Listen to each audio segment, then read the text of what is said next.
Hello tout le monde. Il y a 15 jours, vous avez découvert l'épisode du podcast The Safe Place by Kay sur le cheminement divin. Aujourd'hui, je vous invite à découvrir la suite de cette discussion passionnante. Installez-vous confortablement. Bienvenue dans The Safe Place by Kay.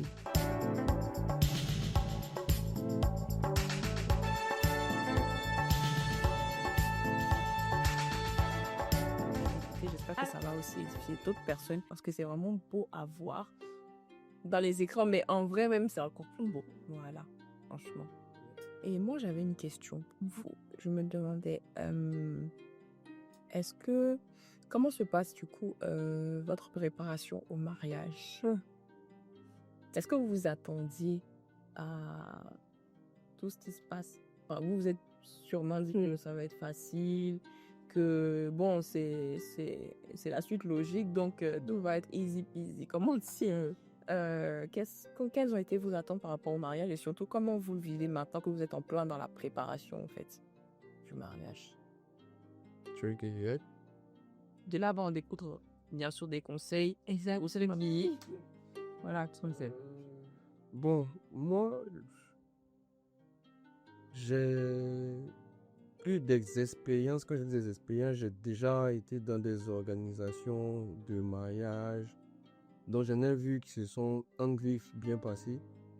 J'en ai vu aussi qui n'étaient pas faciles. Donc, dans ma tête, j'étais un peu... Bon, on sait jamais quoi. Je sais pas pour moi là, quelle couleur ça aura. Tu vois. Je savais pas quelle couleur ça allait avoir. Donc, j'étais plus ou moins... Bon, peut-être ça va bien se passer, peut-être ça va bien se passer. Bon, généralement, même on dit l'organisation d'un mariage même, en lui-même, c'est toujours compliqué. Donc, quand tu es dedans, quand tu sais le Seigneur et que tu es chrétien et que tu veux passer cette étape-là, qui est en fait le noyau, si tu veux, de l'humanité, en fait, je peux dire ça comme ça, parce que comme mon père spirituel aime bien le dire, le diable pour détruire une société, il passe par la famille en fait. Exact. C'est tout. Si tu arrives à gâter toute une génération, tu as pourri. Bon, on le voit en plus. Tu vois, il y a beaucoup d'exemples comme ça. Donc, forcément, on se dit que ça va être attaqué, ça va être... Donc, vraiment, quand tu sers le Seigneur, tu risques de passer par ça en tout cas. Je ne vais pas généraliser. Mais il y a des fortes chances que tu passes par là. Effectivement. Donc c'est dans ça qu'on est plus ou moins en jonglant, on va dire les attaques, en jonglant avec le stress, en jonglant avec le travail, en jonglant avec les familles. Parce qu'il faut prendre en compte aussi tout, voilà, les attentes des parents, les consignes, selon des instructions. Dans le bien faire, dans le vouloir bien faire, On en fait trop. souvent les gens en font trop, tu vois. Et puis bon, ça peut être pris comme des tensions, ça peut être compliqué. Les finances aussi, parce que... Il n'y a pas un petit mariage? Voilà, en vrai, même un mariage à 4, Effectivement, ça demande quand même un certain niveau de finance. En tout cas, au moins, il faut avoir 150 000 pour démarrer à la mairie. Tu vois, 150 000, c'est pas tout le monde qui a ça. de jeu. Dès que ça commence à mettre au moins pour signer des papiers, il faut payer 150 000. Ça, c'est sûr. Pour renchérir. Et pour renchérir sur ce qu'il est en train de dire, par rapport à ça, on voit quand même des miracles financiers. Ouais. On observe ça. On est assis et on se regarde et puis on dit, ouais, le vieux fait. Parce qu'on n'avait pas prévu ça l'année dernière. Moi, je rentrais du Maroc à la même période. J'avais pas prévu me marier l'année prochaine. Donc, je fais mes dépenses comme j'ai envie de faire. J'ai même fait des investissements. Oula, lui aussi de son côté. Oula, on ne s'attendait pas à ça. Donc, que ça nous tombe dessus, on se regarde, on dit, on va attendre l'année prochaine. Mais le Seigneur dit, niet, c'est cette année. Mais Seigneur, c'est comment il pourvoira. Toi, le Dieu de la vision, que le Dieu de la provision sur ta place. Et on la laisse, on croise les bras. Puis on regarde le vieux qui gère. Mais le vieux, il gère. Et c'est bien fait. Voilà, c'est bien fait. Pour ajouter vite fait à ce qu'elle disait au niveau des finances là, généralement, mon père spirituel, de par les enseignements, même pas forcément de lui, j'ai pas entendu que de lui, je veux dire, Je pense que la première fois quand même que j'ai lu, j'ai entendu. Ouais. Qu'il me disait que euh, Dieu ne, Dieu ne va jamais te donner un projet, mais il va jamais te mettre un projet à cœur, te donner une vision. Et puis derrière, on va prévoir ce qu'il faut. La provision est forcément là. Il ne t'envoie pas à l'aventure en vrai. Tu vois. Donc, mais le problème, c'est que ça va pas venir comme tu veux là. Voilà. Quelqu'un ne va pas sortir, quoique c'est possible. Et quelqu'un ne va pas sortir quelque part là-bas et venir te dire, bon, jeune homme, comment tu t'appelles? Je m'appelle Messika. Ok, j'aime bien ta tête. Tiens, 20 millions. T'as pour ton mari. Tu vois. Vis avec. Ça peut se faire. Ça peut se faire parce que Dieu fait ce qu'il veut, il est souverain. Mais la plupart du temps, on s'attend à ce qu'on ait de l'argent. Alors Tu vois, alors que ça peut venir. L'essentiel, c'est ce que l'argent peut apporter. C'est ce qu'on peut avoir avec l'argent. Donc, si tu as besoin d'un million pour louer ta salle, quelqu'un qui se lève, qui dit, bon, la salle est déjà réglée, il t'a pas donné l'argent. Mais il t'a donné la salle. Tu vois, donc c'est ce qu'on voit. On fait ce que nous, on peut faire. Parce que aussi, comme je dis, pour moi, la grâce dans laquelle on est là, c'est un multiplicateur. Si tu fais rien, on multiplie par zéro.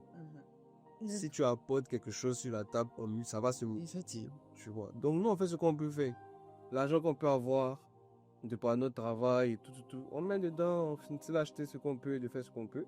Et puis bon, Dieu aussi, lui, il gère ce qui doit être géré. On ne peut pas te dire que on pensait il y a 3 mois, 4 mois, qu'aujourd'hui, on allait être à ce niveau-là. Tout n'est pas réglé. Tout n'est pas réglé, mais on est en train d'avancer un peu. Donc chaque jour, il y a quelque chose qui se règle. Un peu. On avance quoi. Mais on croit que à la fin du film, on va pas sortir de dette, tout sera réglé. On va avancer, peut-être on va sortir même avec plus encore mieux. Bien espéré. Voilà, et puis on va avancer comme ça là. Voilà quoi, c'est ce que je voulais rajouter. Il y a aussi le facteur des personnes externes, mais qui se sentent tellement impliquables pour donner des conseils.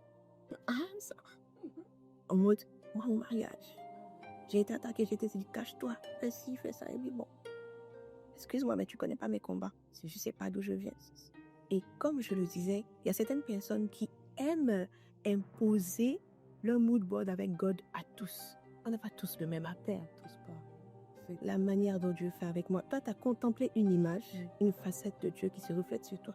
Peut-être c'est pas la même facette. Merci de venir sur ce point-là parce que c'est fatigant, c'est limite. Et surtout quand on est jeune, vous savez, il y a cette forme-là de respect envers les plus aînés. Donc, même si tu n'es pas forcément d'accord avec ce qui se dit, tu es obligé de ne rien dire ou d'incliner pour laisser les personnes parler ou dire ce qu'ils ont à dire. Mais comme elle a si bien dit, on n'a pas les mêmes combats, on n'aura pas les mêmes destinées. On est tous amenés à des choses différentes. Donc, franchement, on va dire, leur vision peut être en partage. Il n'y a pas ce problème. Mais faut pas que ça devienne source d'inquiétude pour vous. Parce qu'on est souvent, c'est souvent des portes ouvertes aussi à l'inquiétude, ce genre de choses-là. Moi, j'ai beaucoup vécu ça aussi. Non, faut pas nier ça, faut pas parler de ci, faut pas... mais finalement, qu'est-ce qu'on peut faire? Bon, parce que même en ne disant rien, là, c'est pas que j'ai pas été attaquée, hein, j'ai eu quand même mes attaques, mais ça, dont je n'ai pas parlé au grand public, quoi. Donc, je veux dire, on traverse tous différentes choses, mais faut pas que la situation de quelqu'un vienne bloquer moi, ce que j'estime être bon pour mon mariage, quoi. C'est clair. Et les gens, ils n'ont pas de retenue. Ah, sérieux? Ils n'ont pas de zone de chez nous ici, là. En Afrique, laisse tomber.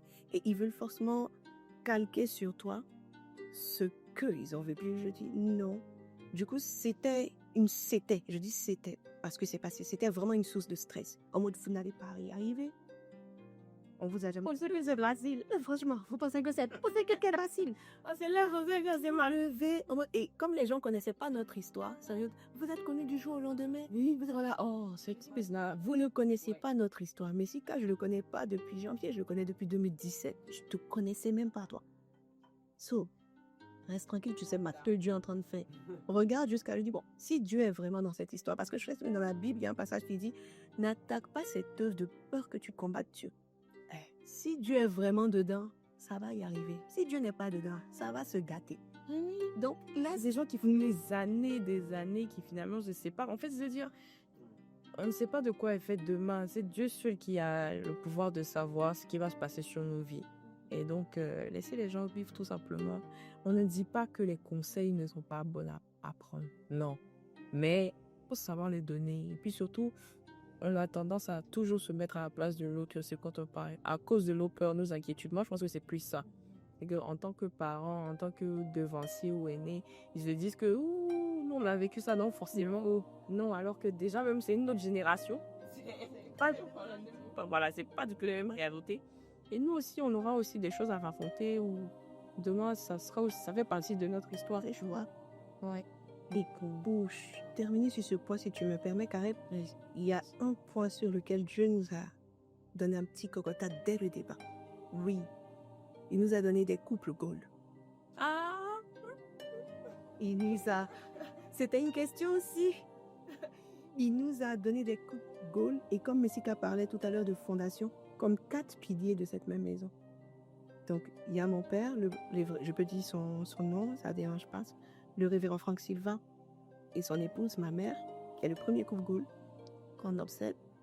Ensuite, il y a son père spirituel, l'évangéliste Paul Camille Guinan, et son épouse, Maman Estounette, que j'aime beaucoup, du Gokma. Il y a eux qui sont nos deuxièmes piliers. Il y a mon mentor, le prophète Kangui, et sa femme, qui constituent aussi ce pilier, mais tellement fort. Bisous, papa. Et il y a aussi le pasteur Kissi et son épouse. En fait, tout est entouré. Du coup, on est barricadés. Et quand on parle, et voilà, le Seigneur nous a fait faire des semences aussi, des sacrifices qu'on a fait. Bon, pas que vous avez pensé qu'on a sacrifié un enfant. Non, c'est très spirituel qu'on a fait au travers de ces différentes personnes. Et ces personnes-là ont traversé certaines étapes aussi. Et ils ont vu la victoire sur certaines choses. Du coup, quand ils déclarent sur nous, c'est vrai que je suis assise, je regarde les attaques là. Et puis, et donc, plaise et joie.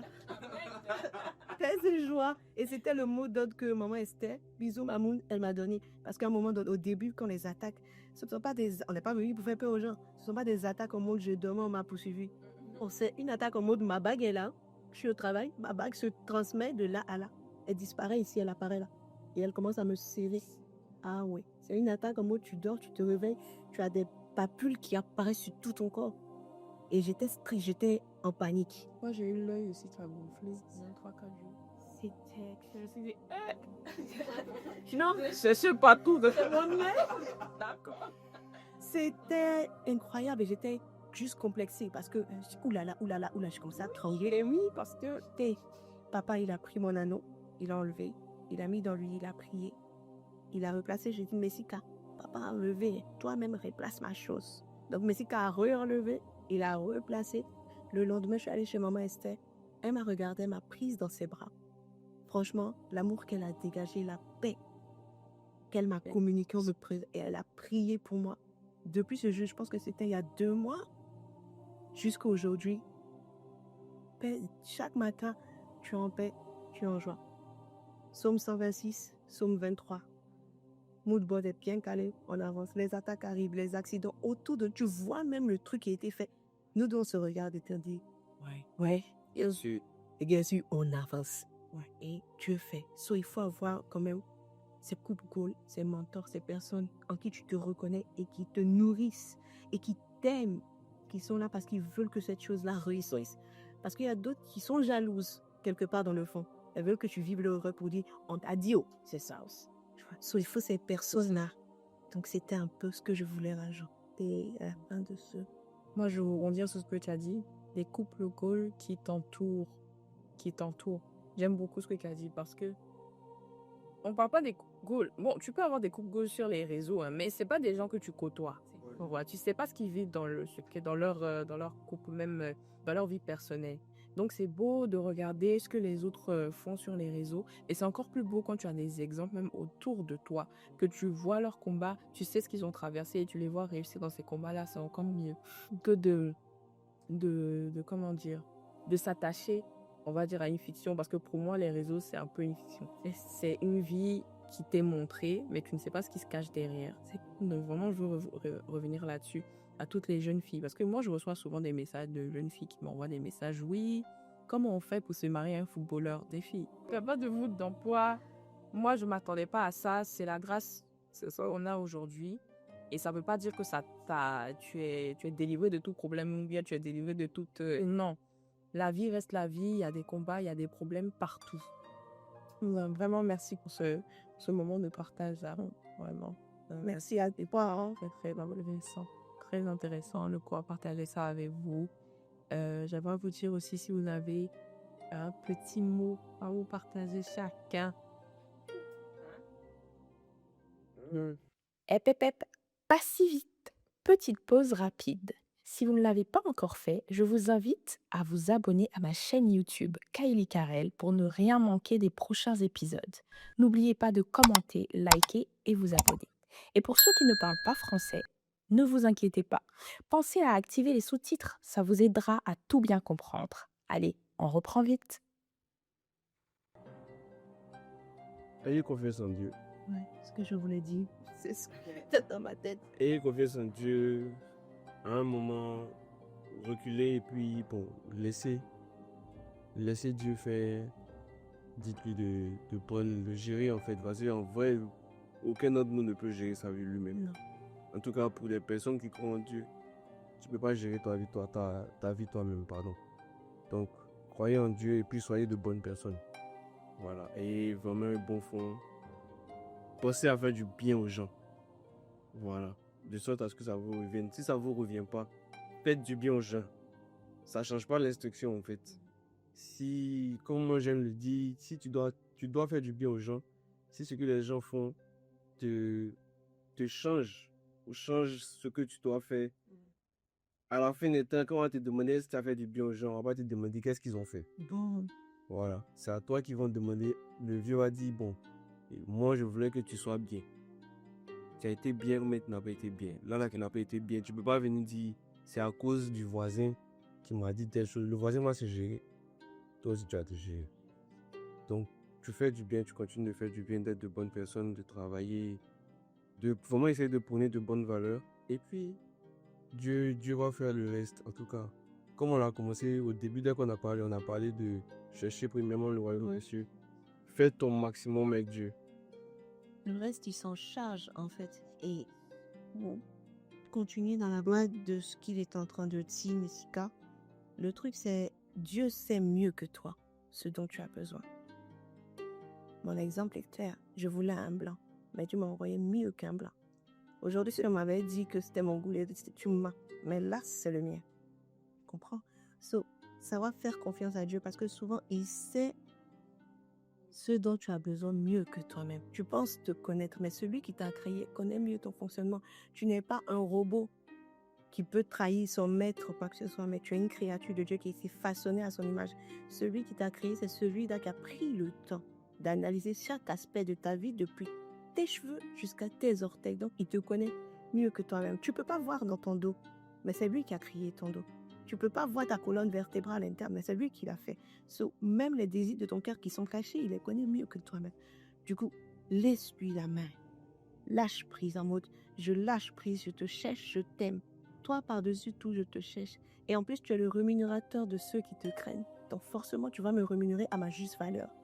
So, faites confiance à Dieu. Une chose que j'aime rajouter, bosser. Faut pas être paresseux. Faut travailler aussi parce que Messika n'est pas venue me trouver une personne qui a faim. Même si je suis chez mes parents, mais mes parents même savent que depuis combien d'années ils me défendent dans la vie. Je cherche à travailler et tout. Je cherche à amplifier mes connaissances parce que j'ai toujours su que j'allais marier quelqu'un de grand. Pour marier quelqu'un de grand, il faut avoir grand dans la tête. So, pour les femmes, faut pas rester en mode un homme va me faire, un homme. Jamais de la vie. Fais-toi pour qu'un homme puisse venir vers toi. Parce que si tu n'es pas faite, excuse-moi, mais ça va être chaud. Tu vas subir des frustrations. On va te frapper dans le couple. On va faire parce que tu n'es pas faite toi-même en fait. So, aie cette assurance-là. Sois la femme que tu dois devenir. Dieu n'a pas envoyé vers Adam une fille, mais il a envoyé une femme. Donc, il faut passer de l'étape de fille à femme, afin qu'un homme te soit, qu'on te conduise, vers un homme que tu pourras aider. Parce qu'on ne va pas vers un homme pour abuser de lui. On va vers un homme pour l'aider, avec ce qu'on a dans la tête, aussi avec nos prières, mais pas que tes prières. Prier, c'est bon. Travailler là, c'est aussi bon. L'équilibre, comme on est en train de dire. Ça peut se peu. Wow. Merci beaucoup pour vos messages. Merci. Si vous voulez même peut-être faire une petite prière. J'allais laisser la main à papa. C'est sérieux. Toute petite, pour clôturer. Toute personne qui désire se marier, qui est dans ce même cas que vous, en train de cheminer, qui même vous regarde et se dit, à quand mon tour? Maman s'est disposée que euh,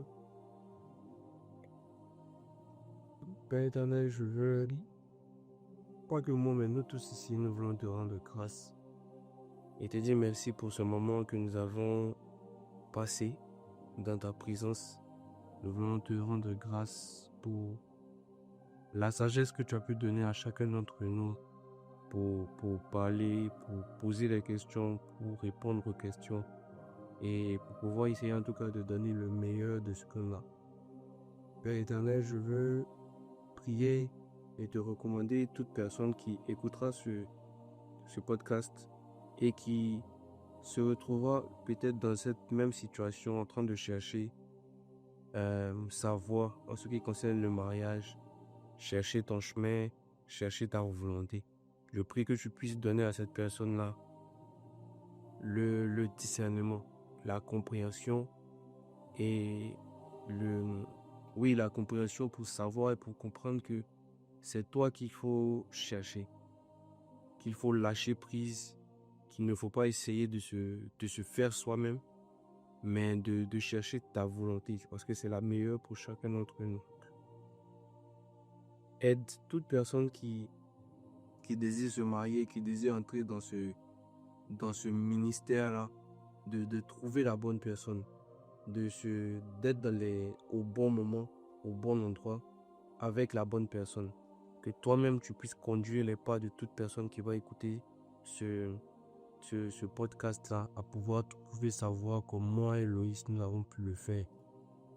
Merci infiniment, Père éternel. Que ton nom soit glorifié et que ton nom soit élevé. Au nom de Jésus. Merci beaucoup. Merci pour cette parole. Merci pour votre passage. Et comme je l'ai dit tantôt, je pense que vous allez revenir témoigner de grandes choses encore.